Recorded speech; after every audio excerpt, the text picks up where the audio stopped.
Então vamos lá, deixa eu posicionar aqui. Vou explicar. Quase que eu derrubo tudo aqui. Vou explicar para vocês por que o fisiculturismo vive a sua pior fase no Brasil.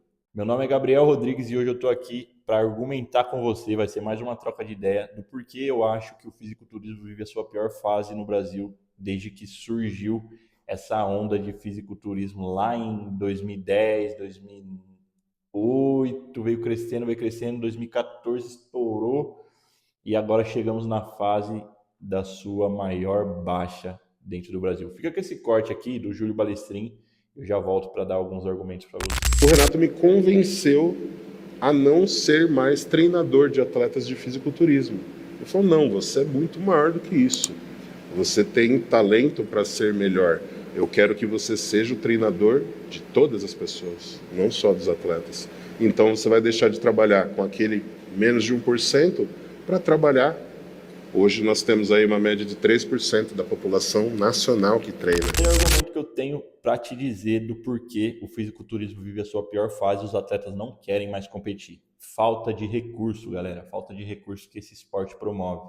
Ou seja, você entrega muito dinheiro e não retorna nada. Nem se você ganhar o cartão profissional um dia, é garantia de que você vai conseguir viver uma vida boa, tá? Aí quem tá falando nesse corte para vocês é o Júlio Balestrin, um dos maiores treinadores de atletas que o Brasil já teve. O cara treinava só atleta de ponta, galera.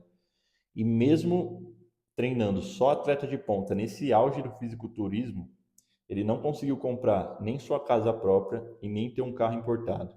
Entrou na empresa, eu morava de aluguel e tinha um carro popular.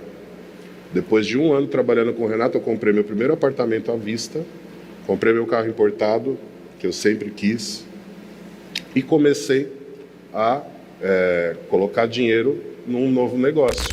O que isso quer dizer?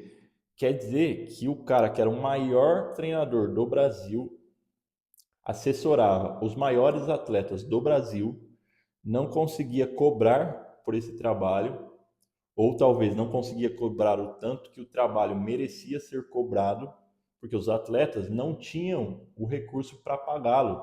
Por que os atletas não têm esse recurso? Porque os atletas competem e não ganham nada para competir. Se você for campeão hoje aí de uma competição relevante no país, você vai ganhar uma sacola com whey e pré-treino e o seu troféu e só, e um parabéns, e vai embora para casa, meu amigo.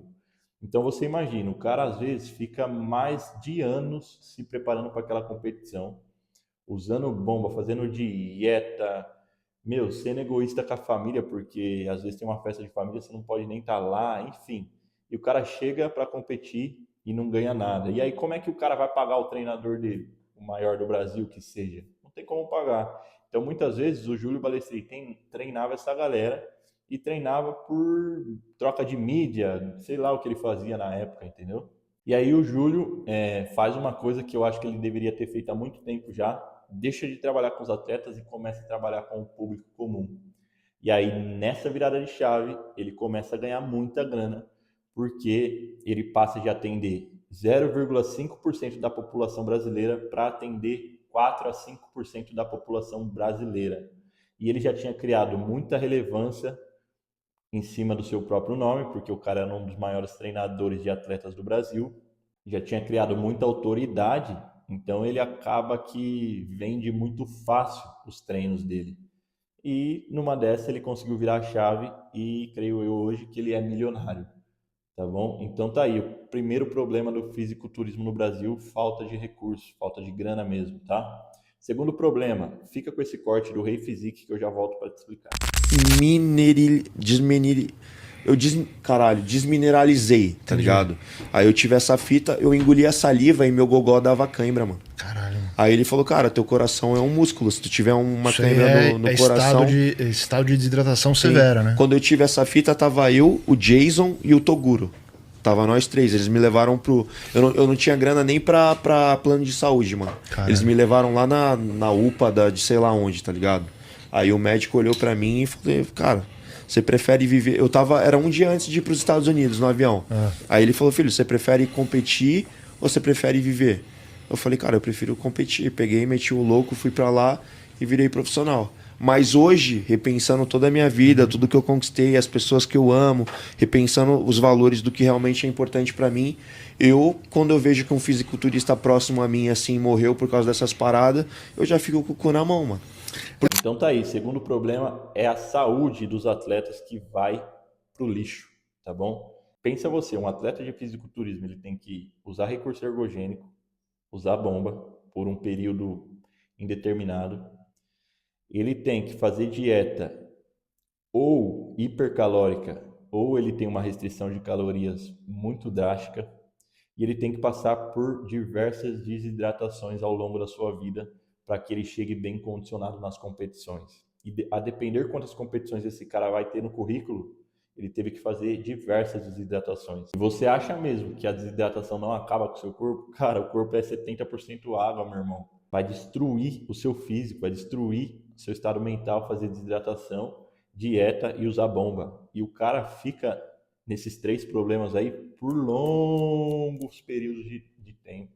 E aí, juntando essas duas coisas, falta de grana, entrega excessiva de saúde a troco de nada, porque você não tem garantia de retorno em dinheiro e hoje o mundo é capitalista, então você precisa de dinheiro para comprar as coisas ou para viver bem e você não tem essa garantia dentro do esporte. Juntando esses 2 motivos, já dá para dizer o porquê os atletas estão largando de mão competir, estão focando mais na sua mídia. Mas ainda tem um terceiro motivo que eu vou deixar para vocês aí, 2 cortes, eu acho que um é do Lucas Fiuza e um do Thiago Selli.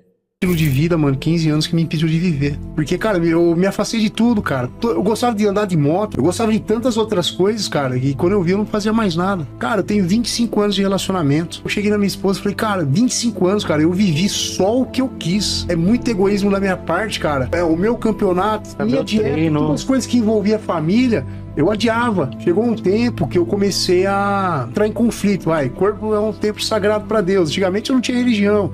Eu falo, cara, eu tô fazendo isso daí por estética, por ego. Era meu ego. Você tá num lugar, ter um físico top, você chegar num lugar, chamar a atenção dos outros, a autoestima vai lá em cima. Só que, cara, eu era um pai ausente, desviar dinheiro da minha família, investir no fisiculturismo. Aí eu falei, cara, eu não posso ficar vacilando no meu casamento. Tipo assim, eu tô com 46 anos, não tenho mais tempo a perder.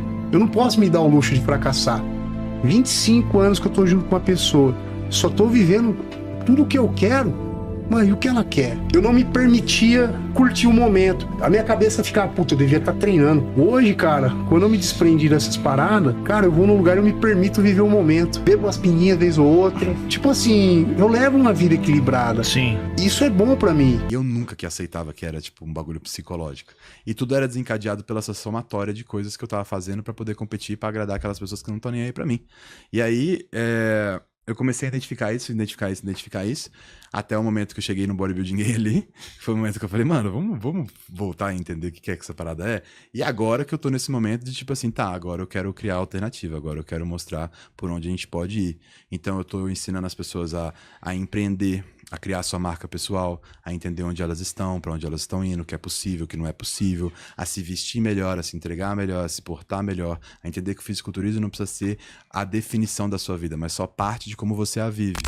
E nesses 2 cortes, galera, fica claro que o atleta de fisiculturismo, ele tem que entregar muito mais do que saúde e grana para conseguir ser um atleta de ponta. Ele tem que entregar a sua vida para o esporte, ou seja, são 24 horas pensando nisso. O cara tem que dormir bem, o cara tem que treinar bem e o cara tem que comer bem.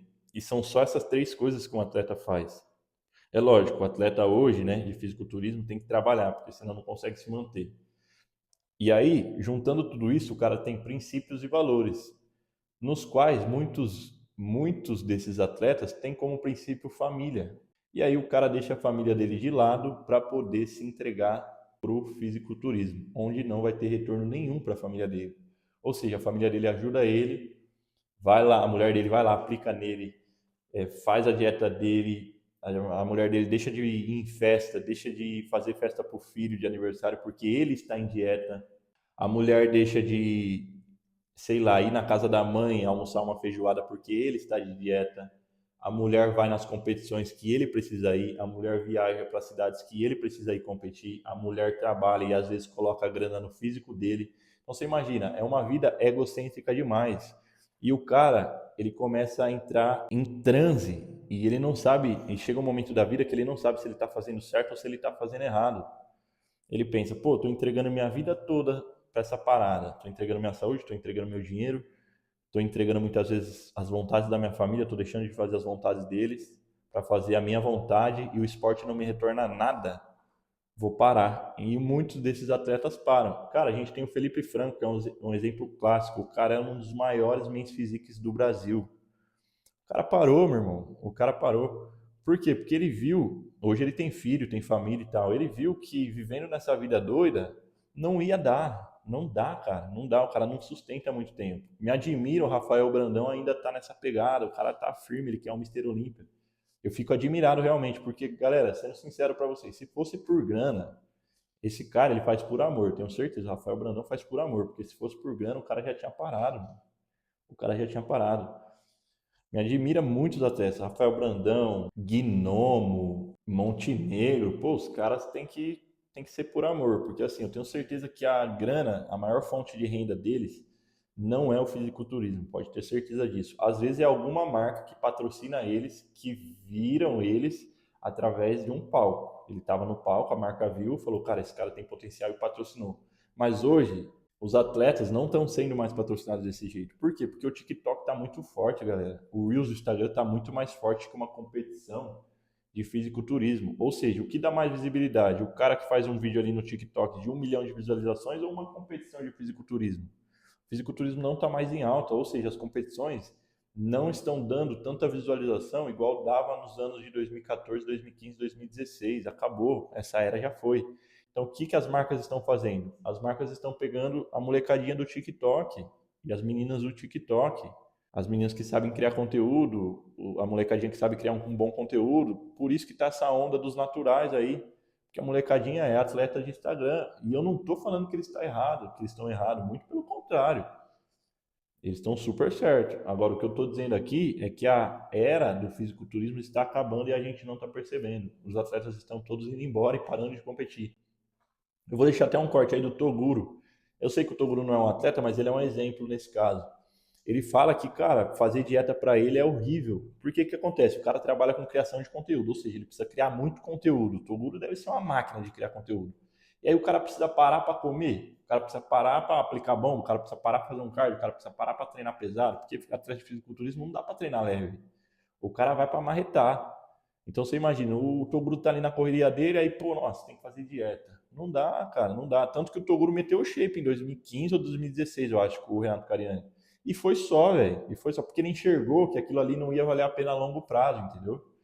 Não vale a pena a longo prazo. Agora, o Ramon, pô, é um atleta de outro nível, galera. O Ramon tem genética para parar. Então, assim, o Ramon não precisa falar um A. O shape dele fala por si só. O Ramon, sim, se eu tivesse a genética do Ramon, o shape do Ramon e tal, aí sim vale a pena, porque o cara tem a genética para parar, ele nasceu para isso. Mas quantos aí estão contrariando a sua genética, tentando colocar um shape grande, volumoso, estético para estar lá competindo por amor, gente? Quantos e quantos? E eu não estou falando que eles estão errados, se eles gostam disso, beleza, mas vai chegar um período da vida desse cara que ele vai repensar, entendeu? Vai falar, pô, isso aqui não tá valendo a pena, cara, porque eu tô entregando minha vida, minha família tá me ajudando, eles não param de me ajudar, tudo que eu quero fazer eles fazem, só é sobre mim a vida? Não, não é só sobre mim. Eu quero cuidar da minha família de uma forma diferente. E o cara, o cara bota o pé no freio e realmente para. Temos vários exemplos aí, ó, Felipe Franco, Refisic, o Renatão, eu acho que o Renato Cariani não compete mais pela idade e tal, tipo, se aposentou, mas o Fábio Giga ganhou o Pro e depois, ó, já era, porque a saúde tava indo pro saco, entendeu? O cara viu que para competir no nível dos Pro ali ia ser uma pancadaria atrás da outra, o cara ia ter que usar mais bomba, fazer mais cardio, mais dieta, não dá, galera. Tem vários, Felipe Franco, o Fábio Giga, Renato, o Julião que largou mão também, o próprio Toguro competiu só uma vez, quem mais? Fiuza aí que tá em alta, Thiago Selli, pô, o Thiago Selli tá com uma outra visão de mundo, galera, já era, o cara não quer mais saber, entendeu? Eu sei que ele é polêmico e tal, mas pô, o cara é um dos pioneiros aí no mundo do fisiculturismo, o cara já não fala muito mais disso, entendeu? Então a galera do fisiculturismo aí, tá migrando, eles estão indo para outras áreas. O próprio Renato Cariani já nem fala sobre fisiculturismo, ele fala quando tem competição importante. Fora isso, Muscle Contest aí qualquer aí do interior, ele nem tá falando mais, ninguém tá falando mais, porque eu acredito que a época Prime, a época Gold do fisiculturismo acabou, tá bom? E se você é um atleta, não fique triste comigo, é só a minha opinião, eu posso ser um Zé Mané, às vezes eu tô falando a merda aqui e amanhã o fisiculturismo no Brasil explode. Mas eu realmente acredito que se o fisiculturismo se levantar novamente no Brasil, vai ser pela categoria natural, tá? Eu acho que a categoria hormonizada a galera vai ainda continuar acompanhando, mas só as competições de ponta, tipo o Mister Olímpia e essas competições assim. Antigamente teve uma competição do Diogo Montenegro contra o Felipe Franco. Cara, a galera vibrava acho que foi em São Paulo essa competição. Meu, foi loucura. Então assim, eu não sei quando que a gente vai ver isso de novo, entendeu? Porque os próprios atletas estão meio que largando mão. Mas essa é só a minha opinião, galera, é o que eu acho. E eu não acho que o fisiculturismo vai morrer, eu acho que ainda tem uma parcela da sociedade, dos marombeiros, que ainda gosta do fisiculturismo, assim como eu gosto, eu acompanho. Só que eu acho que é uma parcela muito pequena, tá bom? É muito pequena mesmo. E eu acho que não tem essa parcela não vai ter força para propagar isso para as outras gerações. Eu acho que o fisiculturismo tende a ir diminuindo cada vez mais e a gente talvez acompanhar só os atletas de ponta do Mister Olímpia. E a época Gold Prêmio do fisiculturismo, realmente acho que no Brasil ela passou. Mas pode ser que tenha outra vindo por aí, a gente não sabe. Então é isso, essa é só a minha opinião. Nada mais que isso, não fiquem bravos comigo. Tô falando só o que eu acho, tá bom? Deixa o like, se inscreve no canal e deixa seu comentário aí sobre como está o cenário do fisiculturismo hoje no Brasil.